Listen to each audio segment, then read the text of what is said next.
ইবনে মরিয়াম আলাইহিস সালামের কাছে আজরাইল আলাইহিস সালাম চলে আসেন। এরে আজরাইল যখন হাজির হয়ে গেছে, ঈসা নবীর মাকে সালাম দেয় মরিয়াম, কা সালামু আলাইকুম, মালাকুল মউত ডাকতে কয় ও মরিয়াম। মরিয়াম ওয়ালাইকুম আসসালাম, তুমি কে? বলে আমি আজরাইল। জোরে জোরে বলো আল্লাহু আকবার। তুমি কে? আমি আজরাইল। বলে আজরাইল রে, তুমি এমন সময় কেমন সময় তুমি কেন আইলা?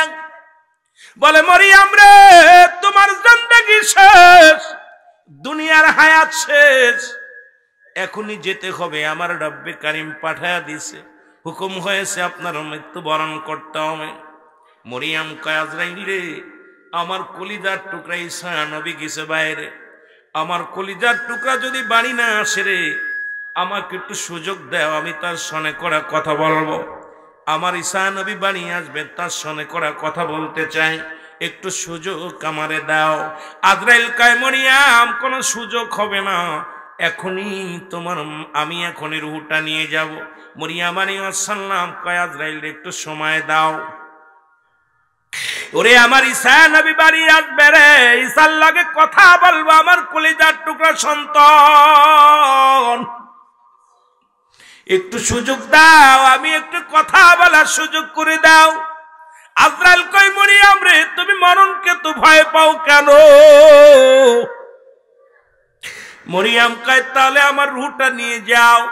সঙ্গে সঙ্গে রূহ বাইর হয়ে গেল।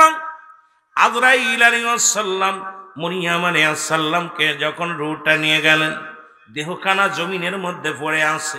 ঈসা আলাইহিস সালাম বাজার থেকে এসে দেখে জনম দুঃখিনী মা শুয়ে আছে। ঈসা নবী মনে করছে মা ঘুমাইছে, মাকে ডিস্টার্ব করা যাবে না। আবার চিন্তা করে জনম দুঃখিনী মা বাড়ি আসলে তো পায়ের শব্দ শুনলে মা জেগে ডাক দে বলতো বাবা আইসো। এখন মা যেহেতু বলল না, দেখি মার কি অবস্থা, দেখি মায়ের কাছে যায় ডাক দে, বলে মা,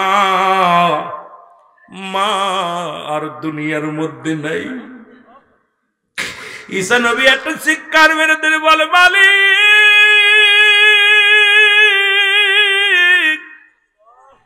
তুমি আমি সারে এমন তুমি বানাইলা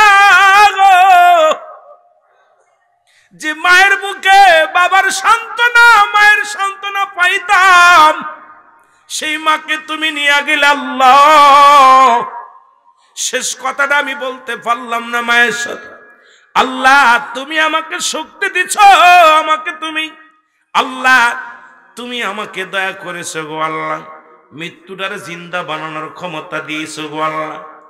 আমার মাকে একটু জীবিত বানাইতে চাই, দেখি আমার মার সঙ্গে আজরাইল কি ব্যবহার করেছে একটু জেনে নিয়ে নি। যে কথা সেই কাজ। ডাকতে বলে মা ওঠো। মা উঠলেন ঘুম থেকে। বলে বাবা ঈসা আইসো? কয় আইসি গো মা। হাতের মধ্যে ফল, কয় বাবা ফল দাও। কয় মাগো দুনিয়ার ফল আর তোমার কপালে নাই, মাগো তুমি বিদায় হয়ে গেছো গো মা। আমি জানতে চাই তোমার সাথে আজরাইল কি রূপ ব্যবহার করেছে। এরে মা জননী ডাকতে বলে বাবা ঈসা রে, দুনিয়ার মধ্যে আর্থে জোরে যত কষ্ট হয়েছে রে বাবা ঈসা, এর চাইতে হাজারো কষ্ট আমার মালাকুল মউত দিছে। আমি যন্ত্রণা সহ্য করতে পারি না রে। আমার মন বলে আমার দেহ থেকে, শরীর থেকে চামড়া ছিঁড়ে নিয়ে গেছে। ঈসা নবী ডাকতে বলে আল্লাহ, আমি একজন নবী, আমার মায়ের সঙ্গে তোমার আজরাইল কি রূপ ব্যবহার করছে গো। আল্লাহ বলে আজরাইল জলদি যা, জানায় আমার ঈসা নবীর জানায়। আজরাইল জিবরিল আমিন আগমন করিয়া ডাকতে বলে আসসালামু আলাইকুম আল্লাহর নবী গো। বলে আগে বলো আজরাইল, আমার মায়ের রূহটা তুমি কেমনে বাইর করেছো? বলে হুজুর আপনি জানেন আমি আজরাইল সবার জান কবজ করার জন্য দুনিয়ার মধ্যে আগমন করি না, একমাত্র ঈমানদার জান্নাতি মানুষের রূহ বাইর করার জন্য এই জমিনের মধ্যে আগমন করি গো। ওই কাফের বেঈমান মানুষই না। উপর থেকে আমি এত বড় দানব, জমিনের মধ্যে থাকে আমার পা, আসমানে থাকে মাথা। আমি এত বড় দানব গণবী, আমার মাথার উপরে যদি সারা পৃথিবীর পানি ঢেলে দেয়া হয়, একটু পানি জমিনের মধ্যে গড়ায়া পড়বে না। আমি এত বড় দানব গণবী। ওদের কেমন ভাবে চিৎকার মারি ভয়ে, তাদের কলিজাটা বাইর হয়ে যায়। যে জায়গা দিয়ে বাইর হয়, তাদের এত কষ্ট দিয়ে বেঈমান কাফেরদের জানটা আমি অনেক কষ্ট দিইনি। আপনার মায়ের রুটা নিচে শুধু আপনার মায়ের মাথার উপরে হাতখানা রেখেছিলাম। আমি আজরাইল আপনার মায়ের রুটা নিয়েছি। মায়ের বুকে দুধ খাইতে খাইতে সন্তান যেমনি ঘুমা যায়, আপনার মায়ের রুটা ঠিক এমনি নিয়েছি। আর ঈসা নবীর মা ডাক দে বলে, বাবা ঈসা রে, এই মৃত্যু যদি এত কঠিন হয় রে বাবা, এত আরামের মৃত্যু যদি এত কষ্ট হয়, আজরাইল যাদের জানটা নেওয়ার সময় যারা পায়খানা প্রস্রাব করে দেয়, যাদের দুনিয়ার মধ্যে চোখ দুটি বড় বড় হয়ে যায়, জিহ্বা বাইর হয়ে যায়, এক টঙ্গ পড়ে যায়, তাদের মৃত্যুটা কত কঠিন হয়। আল্লাহ আল্লাহ জোরে জোরে চিল্লায়া বলা যাবেন আল্লাহু আকবার। মহব্বতের সঙ্গে দুরূদ শরীফ পড়েন, আল্লাহুম্মা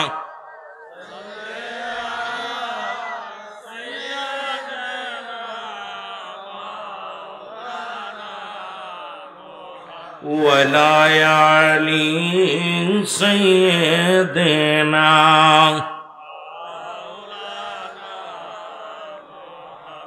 হয়নি কো হবে না গো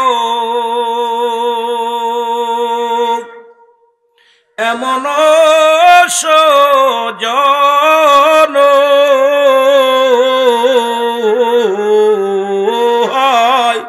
নিকো হবে না গো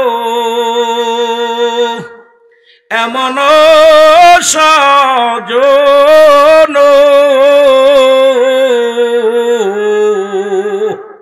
সারা জীবন কাঁদলেন নবীজি পাপী উম্মতির জন্য। আল্লাহুম্মা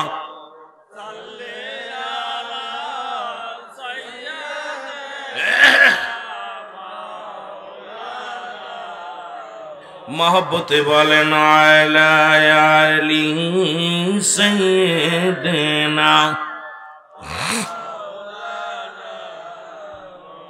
এ ভাইরা আমার, বন্ধুরা আমার, শুধু মৃত্যুর মধ্যে পড়ে থাকলে চলবে না। একমাত্র মৃত্যু নাই আমার আল্লাহর। সৃষ্টির মৃত্যু আছে, স্রষ্টার মৃত্যু নাই। দানব মানব যত যা আছে সব কিছু চলে যাবে, ফেরেশতাগুলো চলে যাবে। নবী আল্লাহ পাকের 4 জন ফেরেশতা যারা নিয়োজিত করে রাখছে সদা সর্বদাই পাশে, তারাও দুনিয়া থেকে চলে যাবে। কারণ কিচ্ছু যেদিন থাকবে না, সেদিন থাকবে শুধু আমার আল্লাহ। 1 নাম্বার বিপদ হলো মরণ। ও মুসলমান, এই মরণের পেয়ালা পান করতে হবে। গত পরশুদিনকে আপনাদের মাধবপুরে মুসলমান শোনো, 6 জন মারা গেছে অ্যাক্সিডেন্ট করে। তার ভিতরে একজন ছিল হাজী সাহেব, কেবল মদিনা শরীফ জিয়ারত করে আসছে। মদিনার রওজা মুবারক, রওজা পাক মস্তব করে মুসলমান, সাথে বাচ্চা নিয়ে কলিজার টুকরা বাচ্চা সহকারে দুনিয়া থেকে বিদায় হয়ে গেছে। এই রকম কখন মালাকুল মউত আসবে? ওরে মুসলমান, লেখাপড়া করে বড় বিজ্ঞানী হবেন, লেখাপড়া শেষ করেছেন, মালাকুল মউত এসে গেছে, মৃত্যুবরণ করেছেন, বিদেশের মাটিতে গেছেন, লাশটা কফিনে করে বাংলার জমিনে চলে আসছে। কত মানুষ বাজারে মোটর সাইকেলে নিয়ে গেছে, লাশ হয়ে ঘরে ফিরেছে। কত মানুষ সিজদাগত অবস্থায় মারা যায়, কত মানুষ খাবার খাইতে যে মারা যায়, কত মানুষ গমের মধ্যে মারা যায়, কত মানুষ রাস্তাঘাটে মারা যায়। মুসলমান শোনো, এই মরণ থেকে পালানোর কোনো পথ নাই, কোনো সমাজ, কোনো সম্ভাবনা নাই। ও মুসলমান, 2 নাম্বার বিপদ হলো কবর। কবর বলতে বোঝায় মানুষের মৃত্যুর পর থেকে শুরু করে কিয়ামত পর্যন্ত জগৎটাকে বলা হয় কবরের জগৎ। কারণ মুসলমান অনেকে বলতে পারেন হুজুর আগুনে পুড়ে মারা গেল তাদের কবর কোথায়? ও মুসলমান শোনো, যাদের হাঙ্গর কুমিরে খাইল তাদের কবর কোথায়? কবর বলতে বোঝায় মানুষের মৃত্যুর পর থেকে শুরু করে কিয়ামত পর্যন্ত জগৎটাকে বলা হয় কবরের জগৎ। জোরে জোরে চিল্লায় বলা যাবে না আল্লাহু আকবার। ওরে তুমি কেমন করে ঘুমাও মানুষ, তুমি কেমন করে ঘুমাও মানুষ, ফজর করে কাজা এমন তো হতে পারে জোহরে জানাজা তোমার, এমন তো হতে পারে জোহরে। এ মুসলমান, এক সময় তুমি ইন্তেকাল করেছো, পরবর্তী সময় তোমার জিন্দেগি কত সুন্দর দেখো। বলছে বাদাম ওই জেটাগিরাম জনাব মোহাম্মদ ও মুসলমান রফিকুল ইসলাম সাহেব ইন্তেকাল করিয়াছে। ইন্না লিল্লাহি ওয়া ইন্না ইলাইহি রাজিউন। মরহুমের জানাজা সঙ্গে সঙ্গে মুসলমান শুনে নাও, একই মাইকের মধ্যে বলতেছে অমুক রফিকুল ইসলাম মারা গেছে, নাম বলল, রুহুল আমিন সিদ্দিকী মারা গেছে, পীর সাহেব কেবলা হুজুর মারা গেছে। আবার ওই মাইকের মধ্যে সেকেন্ডের মধ্যে বলে মরহুমের জানাজার নামাজ আগামীকাল জেটাগ্রাম স্কুল মাঠে কি হবে, অনুষ্ঠিত হইবে। আপনারা সবাই মরহুমের জানাজায় শরীক হওয়ার জন্য অনুরোধ করা যাই গেল। মুসলমান, তার মানে আর বুঝতে বাকি নাই যে মুখ দিয়া নামটা বলছে দ্বিতীয়বার আর তোমার নাম নাই, নাম নিশানা নাই, মরহুম হয়ে গেছ। বলবে না রুহুল আমিনের লাশের জানাজা হবে, পীর সাহেব হুজুরের লাশের জানাজা হবে, বলে মরহুমের জানাজা, মরহুমার জানাজা।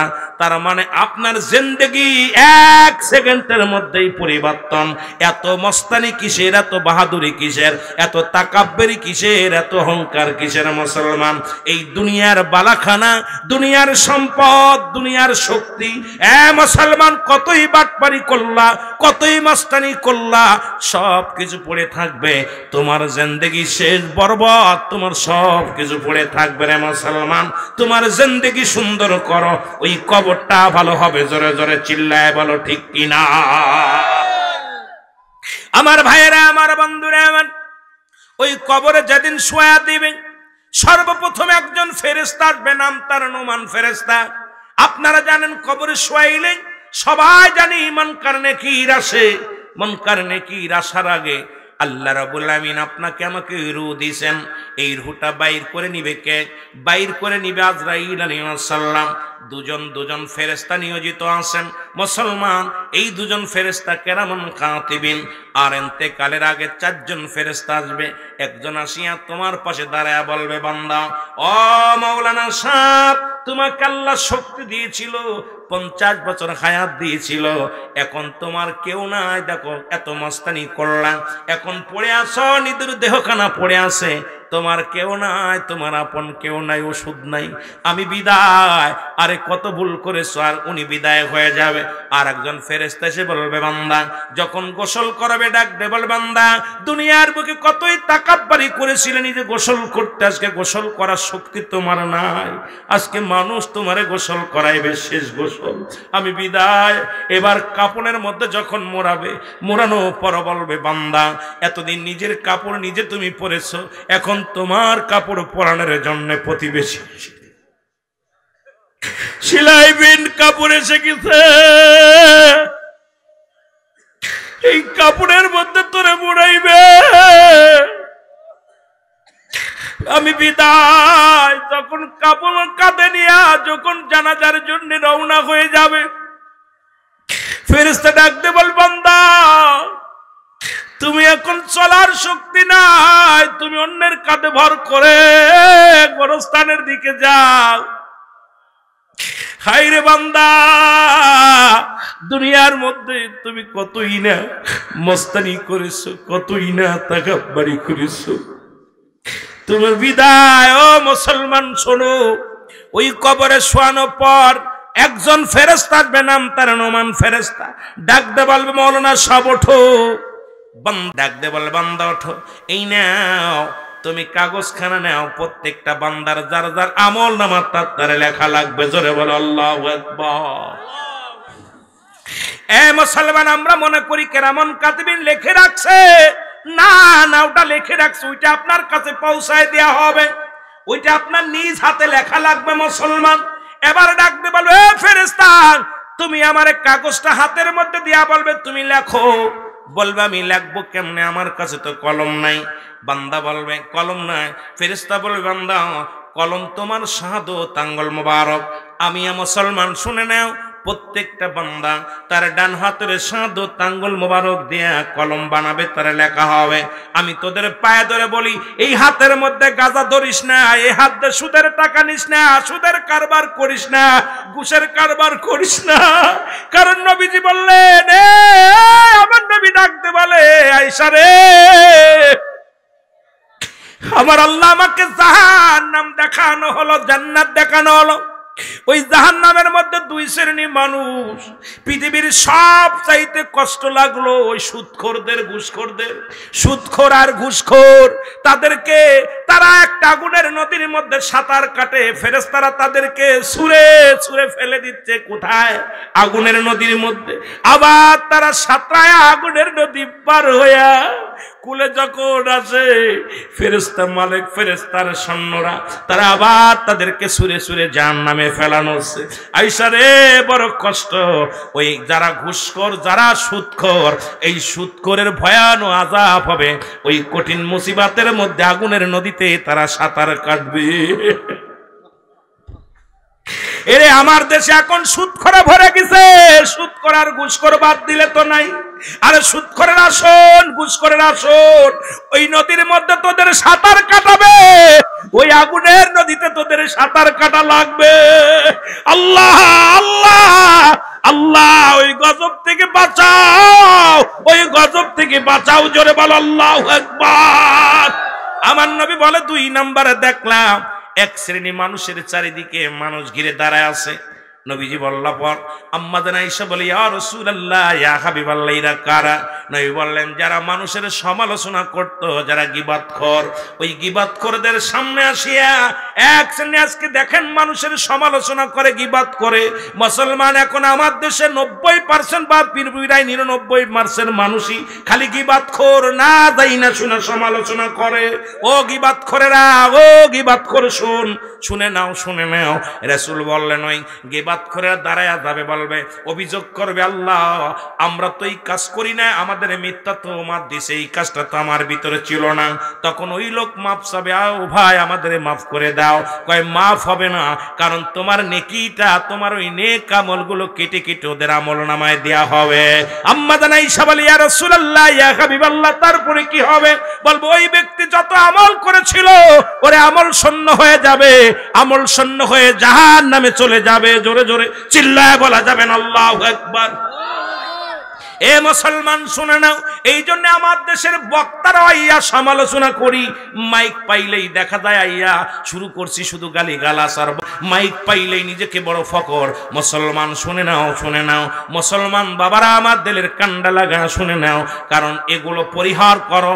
সুন্দর হেদায়েতের মালিক যদি কোনো আলেম কয় আমি কোটা বাটপার, ওটা সিটার। হিদায়েতের মালিক কোনো পীর সাহেব নয়, হেদায়েতের মালিক কোনো মৌলবী নয়, হেদায়েতের মালিক পৃথিবীর কোনো আলেম নয়, হেদায়েতের মালিক স্বয়ং নবীজিও না। যদি বলে নবীজি হেদায়েতের মালিক, আমি কোড়াও বাটপার, কারণ হেদায়েতের মালিক আমার আল্লাহ। হেদায়েতের মালিক যদি নবীজি হতো, তাহলে আবু জেহেলের কপালে কালেমা জুটতো, কারণ আবু জেহেলের কালেমা যেহেতু কপালে জোটে নাই, এই দায়িত্ব স্বয়ং আল্লাহ রেখেছে হাতে। জোরে জোরে বলেন ঠিক কিনা? মানুষকে ধোঁকা দেওয়া যাবে না। মানুষ এখন এমন ভাবে ধোঁকা দিতেছি, সব হাতে নিয়ে নিছি মনে হয়। এত এত সহজ বলার দায়িত্ব আপনাকে দিছে, হেদায়েতের দায়িত্ব মাওলার কাছে। জোরে বলেন ঠিক কিনা? আরো জোরে বলেন ঠিক কিনা? আমি যেতে চেয়েছিলাম ওদিকে, হঠাৎ করে যেহেতু আমি ওদিকে গেলে আমার আলোচনা শেষ করতে পারবো না, আমাকে দিয়ে দিছে হঠাৎ করে। আমি বললাম, যেহেতু আমার আলোচনা সাবজেক্ট দিয়ে দিছে, এই জন্য আর আমি কবর থেকে বেরোতে পারতেছি না। বেরোতে না পারলে আর কবরের কোনো আপলোড আলোচনা চলে না। কবরে কি হয় মরিছে, মরার কোন আফটার ওয়াজ চলে?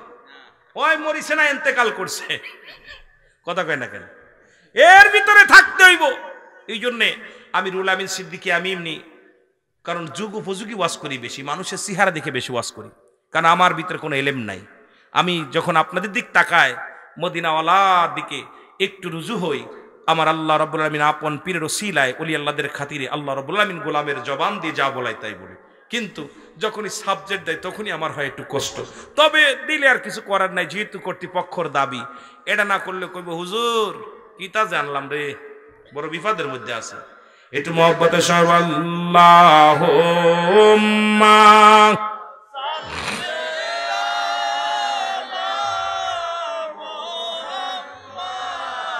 ওয়ালাই কবরে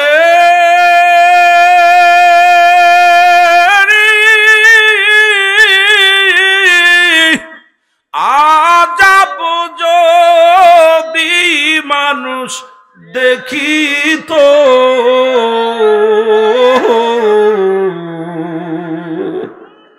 হায়রে কবরে আযাব যদি মানুষ দেখিত, আরে ঘরবাড়ি সারিয়ার পাগল হইত আল্লাহ হুম্মা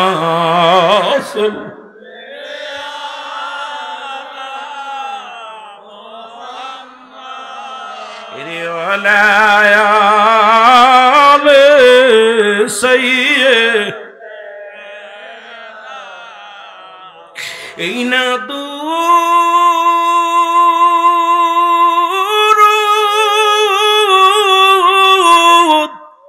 পড়ার পরে ফেরেশতা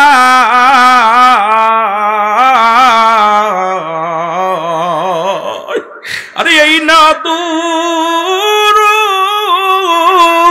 পড়ার পরে ফেরেশতা সাথে সাথে লইয়া যায় গো মদিনায় আল্লাহুম্মা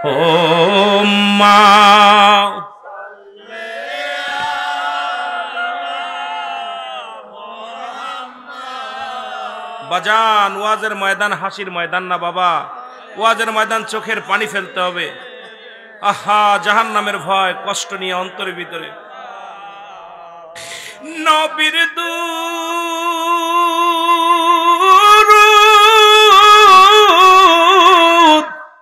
পড়ো মুমিন সকলে,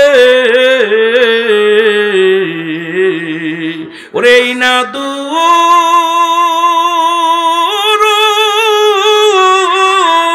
পড়ো মুমিন সকলে,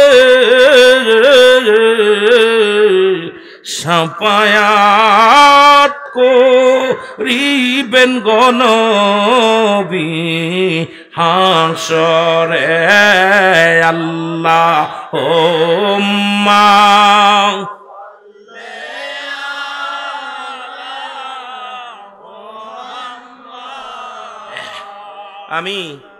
আমি যখন 2004 সালে সিলেট জেলায় একটা মাহফিল জাফলংয়ের জমিনে আসলাম, তখন মরহুম ফুলতলি মাসলাদের যিনি মরহুম হুজুর, উনি এই দুরূদ যখন পড়তেছিল, আল্লাহর কসম আমার কলিজার ভিতরে এমন লাগছিল।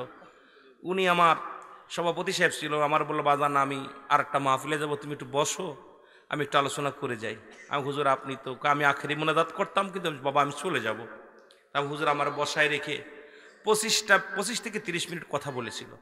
তো যখন এই দুরূদগুলো টান দিছিল আমার কলিজার মধ্যে এমন লাগছিল, আমি এমন মানে কণ্ঠটা ভাঙ্গা ভাঙ্গা কণ্ঠে যখন রাসূলুল্লাহর ইশকে টান দিছে, আমার মনে হচ্ছিল আমার কলিজাটা ছিঁড়ে যাচ্ছে, রাসূল মনে হচ্ছে হাজির হয়ে গেছে। আমার মন বলেছিল দিন যেন মদিনাওয়ালা আমার সামনে হাজির হয়ে গেছে, আল্লাহু আকবার বলেন। কিন্তু মদিনাওয়ালার দুরুদের প্রতি এত পাগল ছিল। আমার ভাইরা, এই জন্য ওলি আল্লাহদের কাছে গেলে আল্লাহ পাওয়ার ঠিকানা পাওয়া যায়, রসুল পাওয়ার ঠিকানা পাওয়া যায়। কামেল পীরের কাছে গেলে জোরে বলেন মারহাবা। মহব্বতের সঙ্গে দুরূদ শরীফ পড়েন আল্লাহুম্মা।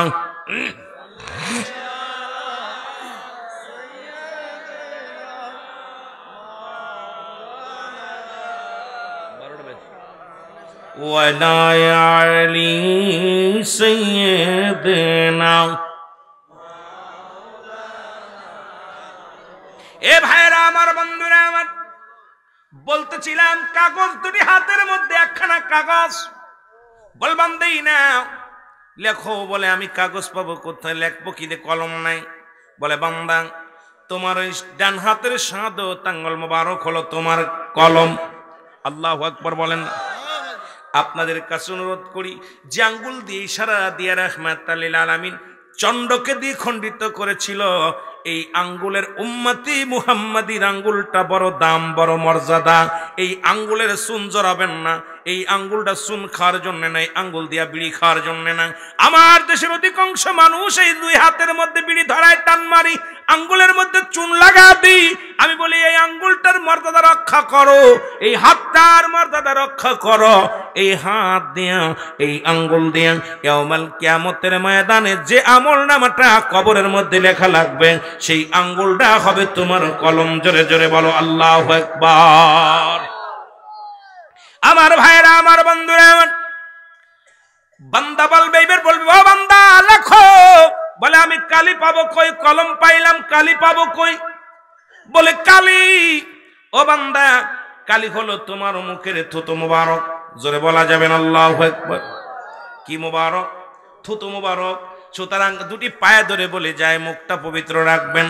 যারা মদ খান, গাঁজা খান, যারা ইয়াবা খান, আমি আপনাদের ছোট ভাই হিসেবে পায়ে ধরে বলে যাই। কারণ মায়ের পেটে যখন ছিলেন, আমার আল্লাহ রব্বুল আলামিন আপনার মায়ের ওই গর্ভের মধ্যে থাকাকালীনই নাবির সঙ্গে খানাটা যোগাযোগ করায়া দিছে। কেমন ভাবে?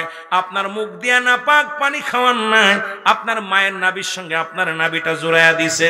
কারণ এই মুখ দিয়ে আল্লাহ জিকির করবেন, এই মুখ দিয়ে নবীজির দুরূদ পড়বেন, এই মুখ দিয়ে কোরআন পড়বেন, এই মুখ দিয়ে হাদিস পড়বেন, এই মুখ দিয়ে আমার রাসূলুল্লাহ দুরূদ শরীফ পড়বেন।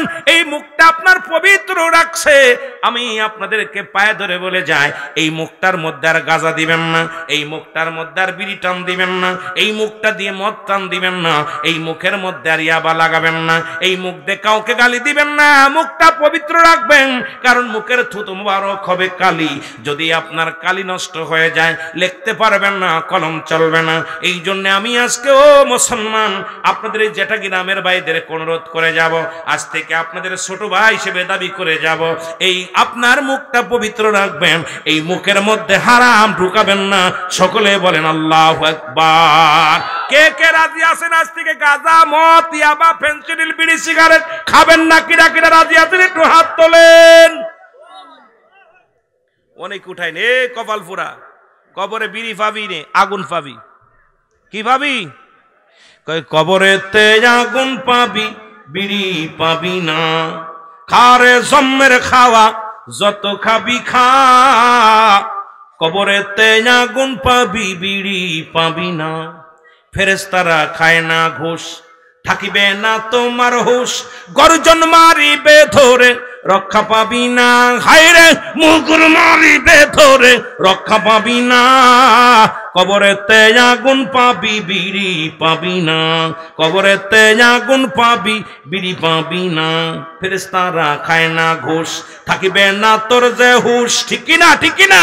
ফেরেশতারা খায় না ঘুষ, থাকিবে না তোর যে হুশ। গর্জন মারিবে ধরে, গর্জন মারিবে ধরে, রক্ষা পাবি না। কবরেতে আগুন পাবি, বিড়ি পাবি না। জোরে বলেন ঠিক কিনা?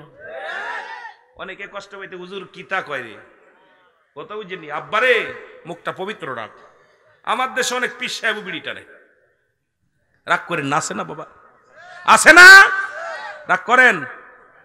মিয়া, মানুষ হিন্দুরা মরে গেলে তাই মুখী আগুন, আর যে তাকালেই মুখী আগুন।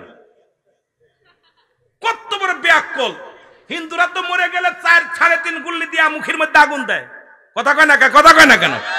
আর কত বড় কপাল পুরা মুসলমান, ওরা দিনটা 24 ঘন্টা মুখের মধ্যে আগুন দিচ্ছে। আহা, এই কষ্ট আমি কত কষ্ট বুকের ভিতরে, তোদের মুখের আগুন নিজেরটা নিজে দিচ্ছি রে, সেইটা কষ্ট আর থাকতে পারে না। এই জন্য দাবি করব, এগুলো বন্ধ করার দরকার আছে কিনা? জোরে বলেন আছে কিনা? আব্বারে, মানলে আপনার লাভ, না মানলে আমার কিছু আসে যায় না।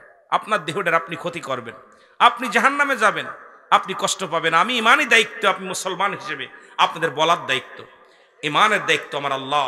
আপনাদের ইমান দেখবেন, যার মন চাইব সে ছাড়বেন, যার দরকার খাবেন, আমি বারণ করব না। দুঃখজনক লাগে যে আল্লাহ রাব্বুল আলামিন আমাদেরকে পবিত্র মুখটা যেন পবিত্র রাখতে পারি। জোরে বলুন আমিন। বান্দা বলবে আমি কালি পাইলাম,